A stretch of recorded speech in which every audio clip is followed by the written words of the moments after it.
नमस्कार, मी Jyoti Ahire, director Krompa India private limited, founder Bharat ration project. आज मी प्रथमच या व्हिडिओच्या माध्यमातून तुमच्याशी संपर्क साधत आहे। विषय तसा खास आहे। आपण पाहतो सध्याच्या महागाईच्या काळात महिलांना घर चालवणं खूप कठीण झालं आहे। घर, कुटुंब आणि मुलांची जबाबदारी पार पाडत असताना अनेक महिलांची स्वप्न पूर्ण राहतात। बऱ्याच महिला ही जबाबदारी पूर्ण करण्यासाठी एक रोजगार संधी शोधत असतात, परंतु त्यांना मनासारखी संधी उपलब्ध होत नाही।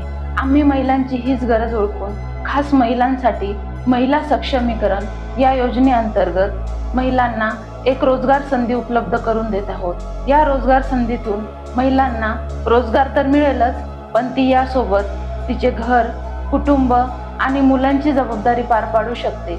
या प्रोजेक्ट बद्दल सर्व सविस्तर माहिती मी तुम्हाला पुढील व्हिडिओमध्ये देणार आहे। माझी आपणास विनंती आहे की तोपर्यंत हा व्हिडिओ जास्तीत जास्त महिलांपर्यंत शेअर करावा, जेणेकरून या प्रोजेक्टमध्ये जास्तीत जास्त महिला सहभागी होऊन या संधीचा लाभ घेऊ शकतील। धन्यवाद।